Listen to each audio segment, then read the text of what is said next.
যুদ্ধ বন্ধ করতে রীতিমতো যেন দুয়ারে দুয়ারে ঘুরছে যুক্তরাষ্ট্র। পাকিস্তানে কিংবা তুরস্কে হতে পারে ইরান যুক্তরাষ্ট্র আলাপ। ইরানের উপর থাকা সমস্ত নিষেধাজ্ঞা তো তুলে নেবেই, পাশাপাশি বুশের কেন্দ্রে ইরানকে বেসামরিক পারমাণবিক শক্তি উন্নয়নে সহায়তার প্রস্তাব দিয়েছে আমেরিকা।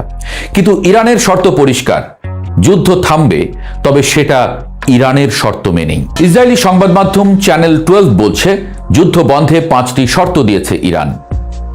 যুদ্ধ যেন আর কখনো শুরু না হয় সেটির শক্তিশালী নিশ্চয়তা দিতে হবে। 2, পশ্চিম এশিয়ায় থাকা যুক্তরাষ্ট্রের সব সামরিক ঘাঁটি বন্ধ করতে হবে। 3, যুদ্ধের কারণে ইরানের হওয়া সব ক্ষয়ক্ষতির জন্য যুক্তরাষ্ট্র ও ইসরায়েলকে পূর্ণ ক্ষতিপূরণ দিতে হবে। 4, হরমুজ প্রণালীর উপর নতুন করে একটি আইনি ব্যবস্থা কার্যকর করতে হবে, যার মাধ্যমে এই এলাকা মূলত ইরানের নিয়ন্ত্রণে থাকবে। 5, ইরানের প্রতি বিদ্বেষমূলক সংবাদ মাধ্যম এর সঙ্গে জড়িত ব্যক্তিদের ইরানের হাতে তুলে দিতে হবে অথবা তাদের বিচারের আওতায় আনতে হবে। ট্রাম্পের পক্ষে ইরানের এসব শর্ত মানা কঠিনই। ট্রাম্পের দেওয়া 15 শর্তও ইরান মানবে বলে মনে হয় না। কিন্তু যুদ্ধ থামাতে যে পশ্চিম মরিয়া হয়ে গেছে সেটা পরিষ্কার। গত 28 ফেব্রুয়ারি যখন যুক্তরাষ্ট্র এবং ইসরায়েল একযোগে ইরানের উপরে হামলা শুরু করলো, তখন হয়তো তাদের ধারণা ছিল যুদ্ধটা হবে সংক্ষিপ্ত। ইরানের সর্বোচ্চ নেতা আয়াতুল্লাহ আলী খামেনির মৃত্যু এবং পেন্টাগনের দাবি অনুযায়ী ইরানের 90% ক্ষেপণাস্ত্র সক্ষমতা ধ্বংস করে দেওয়ার পর ওয়াশিংটন হয়তো ভেবেছিল তেহরান এবার সাদা পতাকা উড়াবে। কিন্তু বাস্তবতা হলো যুদ্ধক্ষেত্র আর হোয়াইট হাউসের হিসাবের খাতা সবসময় এক অঙ্কে মেলে না। ডোনাল্ড ট্রাম্প মানুষটা বেশ চমকপ্রদ। তিনি একদিকে যেমন হুঙ্কার দেন, অন্যদিকে ব্যবসায়ী সুলভ মন নিয়ে চুক্তির টেবিলে বসতেও ভালোবাসেন। তিনি দাবি করেছেন ইরানের সাথে খুব ফলপ্রসূ আলোচনা চলছে, এমনকি ভাইস প্রেসিডেন্ট জেডি ভ্যান্স সহ শীর্ষ কর্মকর্তারা এই আলোচনায় যুক্ত আছেন বলেও জানিয়েছেন।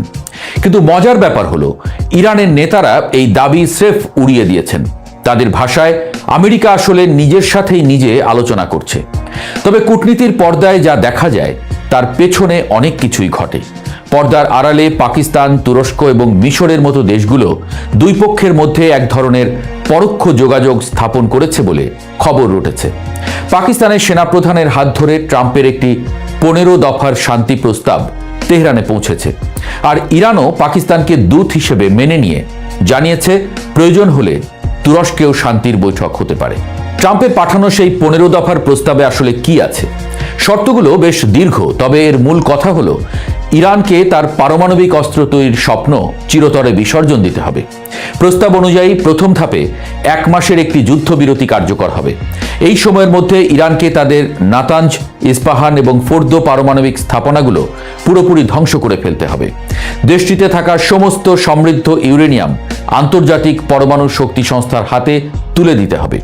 এখানেই শেষ নয়, মধ্যপ্রাচ্যে ইরানের যেসব প্রক্সি বা মিত্র সশস্ত্র গোষ্ঠী রয়েছে তাদের অর্থায়ন ও অস্ত্র সরবরাহ বন্ধ করতে হবে। হরমুজ প্রণালী খুলে দিতে হবে আন্তর্জাতিক বাণিজ্যের জন্য। তবে এই দীর্ঘ দাবির পাশাপাশি কিছু পুরস্কারও ঝুলিয়ে রেখেছে আমেরিকা। ট্রাম্প প্রশাসন আগে চাইতো ইরানের পুরো ব্যালিস্টিক মিসাইল কর্মসূচি ধ্বংস করতে, কিন্তু এখন তারা কিছুটা ছাড় দিয়ে ইরানকে 1000 মাঝারি পাল্লার মিসাইল রাখার প্রস্তাব দিয়েছে। সবচেয়ে বড় প্রলোভনটি হলো ইরানের উপরে থাকা বছরের পর বছর ধরে চলা সমস্ত আন্তর্জাতিক নিষেধাজ্ঞা তুলে নেওয়া হবে এবং বুশের পারমাণবিক কেন্দ্রে বেসামরিক বিদ্যুৎ উৎপাদনে আমেরিকা উল্টো ইরানকে সাহায্য করবে। মজার বিষয় হলো যে অজুহাতে ইরানে আক্রমণ শুরু করলো যুক্তরাষ্ট্র, অর্থাৎ বর্তমান সরকার পতনের বা রেজিম চেঞ্জ, সেটার কোনো কথাই এই প্রস্তাবে নেই। অর্থাৎ এখানেই গোহারা হেরে বসে আছে পশ্চিম, এমনটাই মত বিশ্লেষকদের। আমেরিকার এত সব প্রস্তাব শুনে ইরানের প্রতিক্রিয়া কি? সোজা কথায় একগাল হাসি। ইরানের রেভলিউশনারি গার্ড কোরের মুখপাত্র ইব্রাহিম জুলফাকরি রাষ্ট্রীয় টেলিভিশনে ট্রাম্পকে রীতিমতো খোঁচা দিয়ে বলেছেন নিজেদের পরাজয় ঢাকতে যেন তারা এই পরিস্থিতিকে সমঝোতা বলে চালানোর চেষ্টা না করে। তিনি স্পষ্ট জানিয়ে দিয়েছেন ট্রাম্পের মতো মানুষের সাথে তারা কখনোই কোনো চুক্তিতে যাবেন না। ইরানের এই আত্মবিশ্বাসের কারণ বুঝতে হলে তাদের অভ্যন্তরীণ রাজনীতি এবং যুদ্ধক্ষেত্রের বাস্তবতা বুঝতে হবে। প্রেসিডেন্ট মাসুদ পেজেশকিয়ান হয়তো কিছুটা নমনীয়। তিনি রাশিয়া এবং পাকিস্তানের সাথে কথা বলে শান্তির ইচ্ছা প্রকাশ করেছেন, তবে সেটিও ইরানের শর্ত মেনে। কিন্তু আসল ক্ষমতা যাদের হাতে, সেই আইআরজিসি মনে করছে এই যুদ্ধ তাদের অস্তিত্বের প্রশ্ন। সুপ্রিম ন্যাশনাল সিকিউরিটি কাউন্সিলে মোহাম্মদ বাঘের জোলগাদ্রের মতো সাবেক আইআরজিসি কমান্ডারের নিয়োগ প্রমাণ করে যে ইরান আপোষের চেয়ে দীর্ঘস্থায়ী সংঘাতের জন্যই নিজেদের বেশি প্রস্তুত করছে। তারা বিশ্বাস করে কূটনীতির চেয়ে যুদ্ধই তাদের অর্থনীতিতে বেশি সুবিধা এনে দিয়েছে। তো প্রশ্ন, ইরান কেন এত শক্ত অবস্থানে? হরমুজ প্রণালী আপনারা তো জানেনই, বিশ্বের মোট তেল রপ্তানির 1/5 এই পথ দিয়ে যায়। যুদ্ধের শুরুতেই ইরান এই পথ বন্ধ করে দেয়। এরপর থেকেই বিশ্ব অর্থনীতিতে রীতিমতো আগুন লেগেছে। আন্তর্জাতিক বাজারে অপরিশোধিত তেলের দাম $65 থেকে লাফিয়ে $100 ছাড়িয়ে গেছে।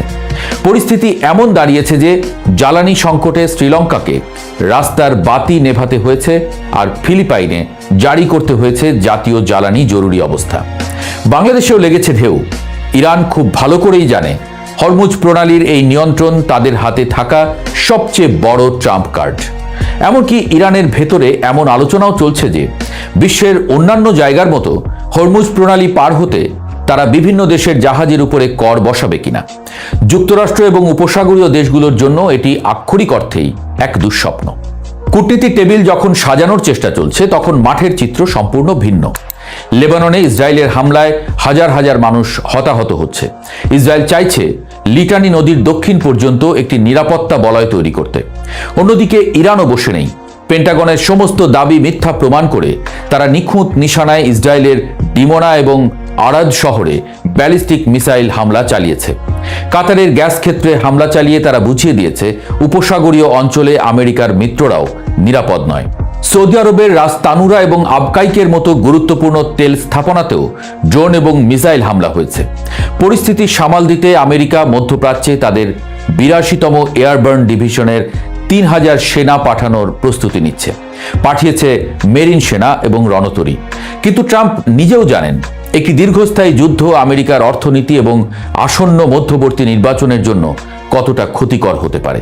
এরই মধ্যে ট্রাম্পের জনপ্রিয়তায় ধস নেমেছে।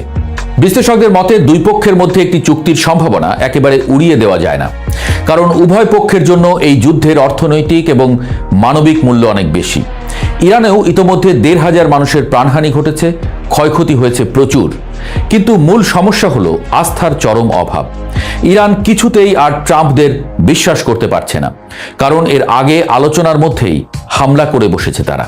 বর্তমানে বল সত্যি ইরানের কোর্টে। তারা হয়তো কিছু বিষয়ে ছাড় দিতে রাজি হবে, কিন্তু হরমুজ প্রণালীর উপর নিয়ন্ত্রণ এবং নিজেদের সুরক্ষার গ্যারান্টি প্রশ্নে তারা এক চুলো ছাড়বে না। যুদ্ধ শেষ হোক বা না হোক, ইরান এই সংঘাতের মাধ্যমে মধ্যপ্রাচ্যের হিসাব নিকাশ চিরতরে বদলে দিতে চাইছে। এখন দেখার বিষয় ডোনাল্ড ট্রাম্প তার ডিল মেকিং জাদু বলে এই জটিল সমীকরণ মেলাতে পারেন কিনা, নাকি মধ্যপ্রাচ্য এক দীর্ঘ ও ক্লান্তিকর যুদ্ধের অন্ধকারে আরও তলিয়ে যাবে। তবে আমরা চাই যুদ্ধ বন্ধ হোক।